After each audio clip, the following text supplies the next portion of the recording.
Ayun, good day mga paps, mga padyak. May nag-message about dito sa bike. Sinasabi niya, sayang, mura na lang daw. Kaso yung budget niya, kulang pa.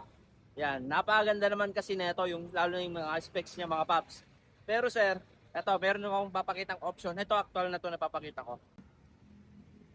Ito yung mini-message sir.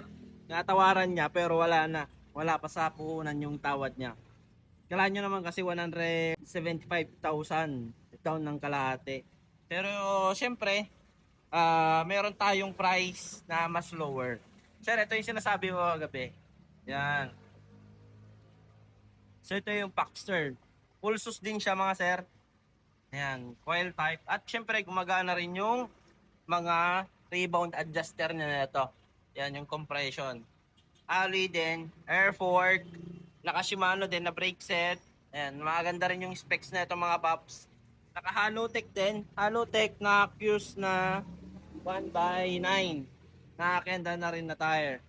So ito mga, pabibili nyo lang to ng 32,000 pesos. Pero kung gusto nyo pa rin na medyo mas lower model, ito, Foxster din na coil type yung port kung ayaw nyo ng problema lagi sa leak ng air. Ito, meron naman tayo dyan, Foxster, 31,000 lang yan. Yan, visit lang kayo sa shop namin. May mga kulay tayo, white, gray, white, black, tsaka silver. Thank you mga paps!